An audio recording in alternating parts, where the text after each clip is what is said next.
Welcome back. In this video, we are going to finish chapter 4 by covering the last two sections. Section 4.6 about the relation between weak compactness and weak sequential compactness, and section 4.7 about uniformly convex spaces. Now, I will just give the main result of section 4.6 without any proof, because the proof is lengthy and complicated, and it's not part of your program actually, but I wrote it in case someone among you is interested in general topology. So if K is a subset of a normal space E, then saying that K is compact for the weak topology is equivalent to saying that K is sequentially compact for the weak topology. Okay, now the two concepts are generally not equivalent, okay, because compactness is formulated in terms of open covering, whereas sequential compactness is involves convergent subsequences, so not the same thing. Now we know that in a metric space, the two conditions are equivalent, okay, and this is also not a trivial thing actually, so it's rather a deep theorem. But we cannot deduce this theorem from the metric case theorem, because in general, so if E is infinite dimensional, the weak topology is not metrizable, okay? So we have to give a separate proof of that, and the proof is complicated. Okay, but you have to know this important relation between the two kinds of compactness, okay? So, and we mentioned that actually before in the case of the closed unit ball. So in a reflexive space, or reflexivity of the space is equivalent to saying that the closed unit ball is weakly compact, and it's equivalent to saying that the closed unit ball is weakly sequentially compact. Okay, so this covers section 4.6, which is, as you said, not part of your curriculum. Section 4.7 is part of your curriculum, so it's about uniformly convex spaces. Uniform convexity is a geometric property of the space, and it really depends on the norm. So unlike reflexivity, in reflexivity or completeness or other conditions, if you replace the norm by an equivalent norm, the property still holds. But this is not the case with uniform convexity, and I'll give examples. So you can think of uniform convexity as a kind of a roundness of the sphere. Okay, so let me draw a picture actually. So let us read the condition. For every epsilon positive, there exists a positive number delta, such that for any 2 points on the unit sphere of the space, if the distance between x and y is greater than epsilon, then the norm of the midpoint is less than 1 minus delta. So in particular, this means that the midpoint belongs to the open unit ball. So x plus y is inside the ball. Okay. And so this means that in some sense the sphere is round, okay, and this happens in a uniform way, okay. So you can call uniform convexity uniform roundness, if you like. There is actually a weaker condition of roundness or rotundity, if you like. It's called strict convexity, but we shall not deal with it in this course. We'll just deal with the stronger form of uniform convexity. Okay, so now not all normal spaces possess this property. Okay, and I'll give examples, of course. But first, let me give a remark. In the choice of epsilon, if x and y are in the unit sphere, then their distance is at most 2. Therefore, if x minus y is greater than epsilon and x and y are in the unit sphere, then necessarily epsilon is less than 2. Okay. Therefore, in the condition for every epsilon positive, this condition can be replaced by for every epsilon between 0 and 2. Okay? Because if epsilon is greater than 2, we cannot find 2 points whose distance is greater than epsilon. So the assumption would be empty in this case. And now, as you expect, if we equip R2 with the Euclidean norm, then we get a uniformly convex space. Okay, and I will prove a more general result later.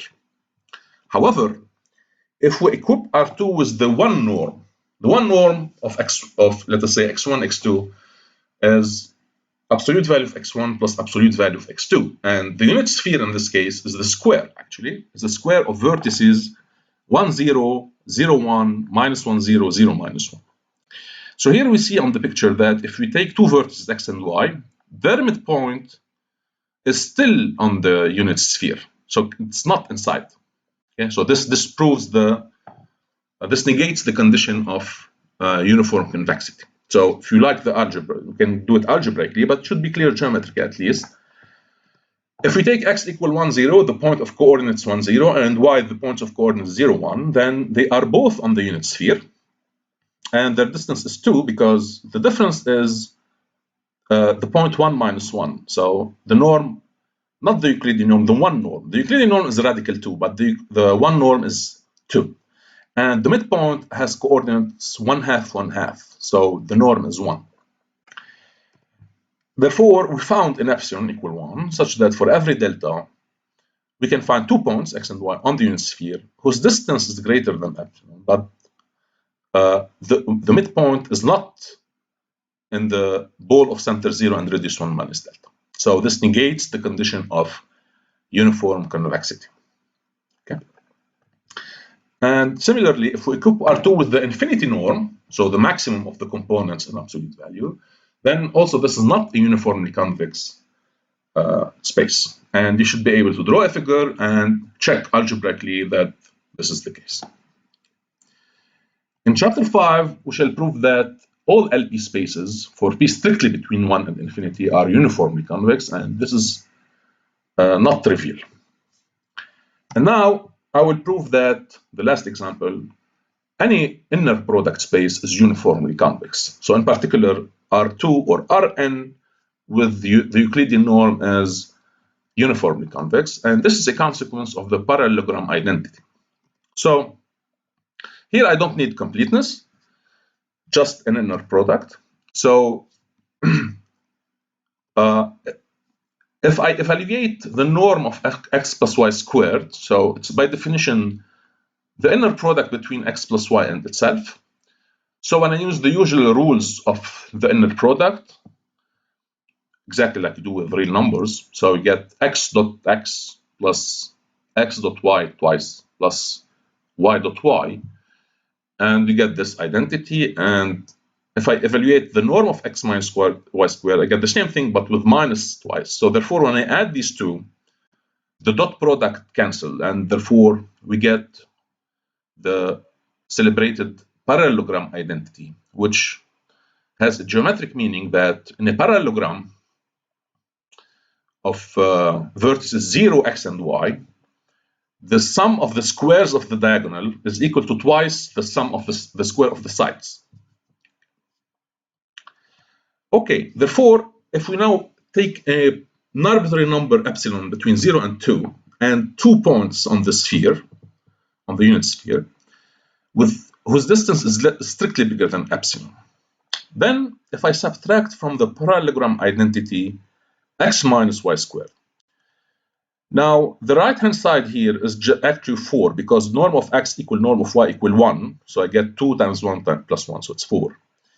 And if x minus y in norm is bigger than epsilon, then the square of x minus y is bigger than epsilon squared, so minus the square of the norm is less than minus epsilon squared, so I get that the norm of x plus y squared is less than 4 minus epsilon squared. Therefore, when I divide by 4, okay, and then take the square roots, I get that the norm of the midpoint is less than this quantity, 1 minus epsilon squared over 4 to the power 1/2. And of course, here it's here when I use the assumption that epsilon is less than 2, because what is inside the radical should be positive. And now, if I let this equal to 1 minus delta, so it's enough to take delta to be 1 minus this quantity, and this is something positive, I get the uniform convexity condition. Okay. So this proves that any inner product space is uniformly convex. So in particular, Rn with the Euclidean norm is uniformly convex, the first example that we started with. Now, first remark, we can replace the condition strictly bigger than epsilon by bigger or equal than epsilon. and less than 1 minus delta by less or equal to 1 minus delta, as you may check easily. Second condition, if the unit sphere is uniformly round or rotund, if you like, then any sphere should also be uniformly round. Therefore, and this is the case actually. So take a paper and a pen and try to prove that uniform convexity is equivalent to uniform convexity of any sphere of radius r. So for any r positive, for every epsilon positive, we can find a positive number delta such that for any 2 points on the sphere of center 0 and radius r, if the distance between x and y is bigger than epsilon, then the midpoint is strictly inside the sphere, and this happens in a uniform way. So it's less than r minus delta. Okay, and this is a very useful property. Now, another important remark is that we can replace in the definition of uniform convexity the sphere by the unit ball. Okay, so saying that E is uniformly convex means that for any epsilon positive, there exists a number delta such that for any xy in the unit ball, so note the difference. In the definition of uniform convexity, we had xy in the unit sphere, but we can replace that with xy in the unit ball. So if you like, the unit ball is also uniformly round. Third condition that should be clear intuitively, geometrically, that if I have two sequences in the unit sphere whose midpoint converges to the unit sphere, or if you like, approaches a point on the unit sphere, then these two sequences should be close together. Okay, this should be clear on the picture. If you go back to this picture, if I have two sequences whose midpoint converges or tends to the sphere, then the two endpoints should be close together. Okay, and this is the case actually. So this is another equivalent condition that for any two sequences xn and yn in the sphere, if the midpoint tends to the unit sphere, then the distance between the two sequences tends to 0. And fourth condition, we can replace the unit sphere by the unit ball. Okay, and surprisingly, proving this is a little bit hard. So I prove this in the exercises.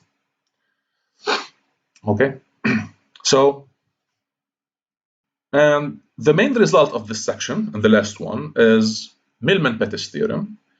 It states that a uniformly convex Banach space is reflexive. And here I really need to assume that it's complete. Okay, why? Because a reflexive space, as we noted earlier, is necessarily a Banach space.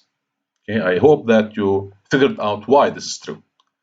So I really need the assumption of completeness. Okay, so here we have an example of a geometric property that implies a topological property, which is reflexivity. Okay, so let us prove that. According to an exercise in section 4.4, we know that reflexivity is equivalent to saying that the unit sphere of the bidual is contained in the image of the unit ball under the canonical injection J. Okay, so I hope that you proved that, because you will use it now, and it should not be difficult actually. Okay, now I'm assuming that the space E is complete. It's a Banach space. Therefore, and we know that J is an isometry between E and the image of J. So E and J of E are isomorphic, are actually isometric. So in particular, isomorphic. So and you know that if two norm spaces are isomorphic, then they are both complete or both incomplete at the same time. So since E is complete, then J of E is complete. But a complete space in a Banach space is closed actually. Okay, closed and incomplete is complete because E double star is always complete. Okay, so J of E is strongly closed in E double star. Okay, but J in particular is the homeomorphism between E and J of E. So therefore, it takes closed sets into closed sets. Okay, And since B of E is closed by definition, then J of B is closed in J of E. And therefore, it's closed. It's also closed in E double star because a closed set of a closed set is closed. Okay. Therefore, the closure, the norm closure, or the strong closure of J of BE is equal to J of B. Okay. Therefore, proving that the unit sphere of the bidual is contained in J of BE is equivalent to proving that it's contained in the closure, because these two are equal. Therefore, but how do I know that a point belongs to the closure? I use proposition 0.3 that you know from the first course in metric topology. A point, so I have to prove that any point here is here. And a point is in the closure if every neighborhood of that point, or any ball of center this point and radius epsilon, meets J of B. So this is equivalent to saying that for any psi in the unit sphere of the bidual, and for every epsilon positive, the closed ball, or the open ball, same thing actually, of center Jx, of center psi and radius epsilon meets J of BE. So there exists X in BE whose image is in this. So this is just equivalent to saying that Jx is in the closed ball of center psi and radius epsilon. So accordingly, pick an arbitrary element psi in the unit sphere of the bidual. So the norm of psi is 1, and pick a positive number epsilon. And let delta be as in the definition of uniform convexity. So meaning that if x minus y is bigger than epsilon, then x plus y over 2 in norm is less than 1 minus delta.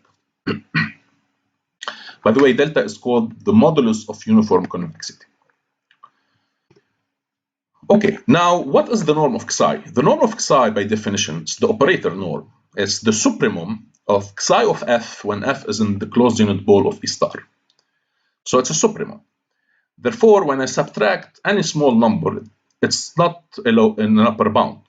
Okay, so norm of psi minus delta over 2 is not an upper bound. So this means that I can find an element in the unit sphere or the unit ball, same thing actually, because it's the supremum over the unit ball and the unit sphere, as you know. So we can, therefore, there exists an element f in the unit sphere of the dual whose image under psi is bigger than 1 minus delta over 2. And now consider the following weakly open neighborhood of psi, which is the set of eta in the bidual, such that eta minus psi evaluated at f in absolute value is less than delta over 2. So this is a typical weak star neighborhood. So of course, this is an open set in the weak star topology by definition or by consequence of the definition of the weak star topology. And it contains psi because psi minus psi is 0. So it's a weak, so V is a weak star neighborhood of psi. Okay. Now, by the Goldstein lemma, J of BE is dense in the corresponding closed ball of E double star relative to the weak star topology. Therefore, and since V is a neighborhood of J of BE, then V must meet J of BE. What does it mean? It means that we can find an element X in the unit ball such that J of X is in V. And by definition of V, this means that J of X minus Xi evaluated at F in absolute value is less than delta over 2. Or if you like, because Jx of F is just F of X. So this is just Jx of F minus Xi of F, or F of X minus Xi of F. Okay, so this is the third condition. And now I claim that this X actually satisfies the required inequality. So Xi minus Jx is less or equal than epsilon, or if you like, Jx is in the closed unit ball of center Xi and radius epsilon. So it isn't by contradiction. If Jx is not, or it's the same thing actually, Xi is in Jx, saying that Xi is in the ball of center Jx and radius epsilon means the same thing as saying that Jx is in the closed ball of same thing. So that if the distance is not less than epsilon, it means that Xi is in the complement of the closed ball of center Jx and radius epsilon. And now, by Banach-Alaoglu-Bourbaki and corollary Porphyron-4, this closed ball is compact in the weak star topology, okay? Because it's just a translate. If you recall, so by Banach-Alaoglu-Bourbaki, the closed unit ball of E double star is weakly star compact. But this closed ball is actually homeomorphic in the weak star topology to the closed unit ball. So therefore, it's self-compact and therefore closed in the weak star topology because the weak star topology is Hausdorff. Therefore, the complement is open in the weak star topology, and it contains Xi, so it's a weak star neighborhood of Xi. Okay, therefore, V and W are both neighborhoods of Xi in the weak star topology, and since and therefore, by the Goldstein lemma, V intersectless W meets J of B. And what does this mean? It means that I can find an element in this intersection. An element in this intersection is necessary of the form J of Y, where Y is in BE. Okay, so we can find Y in BE, whose image is in V intersected with W. And what does this mean? What does it mean that J of Y is in V intersected with W? In particular, it means that J of Y is in V. And therefore, Jy of F, the same remark that, so Jy of F minus Xi of F is less than delta over 2. And we already proved that. So in particular, Xi of F minus F of X is less than delta over 2 because this is, okay, and same thing. So I can get rid of the absolute value, but I need the opposite. So Xi of F minus F of X is less than this absolute value. So it's less than delta over 2. And same thing here. So I get Xi of F minus F of X is less than delta over 2. And for the second one, I get the same thing. So Xi of F minus F of Y is less than delta over 2. So when I add these two, I get 2 Xi of F minus F of X minus F of Y is less than delta. Or if I add to both sides F of X plus F of Y, which is just F of X plus Y. But F of X plus Y is less or equal than the norm of F, which is 1, times the norm of X plus Y. So this is less than the norm of X plus Y plus delta. But my choice of F is that Xi of F is bigger than 1 minus delta over 2, and therefore twice Xi of F is bigger than 2 minus delta. And therefore, norm of X plus Y plus delta is bigger than 2 minus delta. So when I subtract delta and divide by 2, I get that the norm of the midpoint of X and Y is bigger than 1 minus delta. But now, J of Y belongs to W, and W was the complement of the closed ball of center Jx and radius epsilon. So the distance between Jx and Jy is bigger than epsilon. But since J is an isometry, J of Y minus X is just Y minus X, norm. So the norm of X minus Y is bigger than epsilon. And according to uniform convexity, I should have X plus Y over 2 less than 1 minus delta. And this is the contradiction. So therefore, we proved that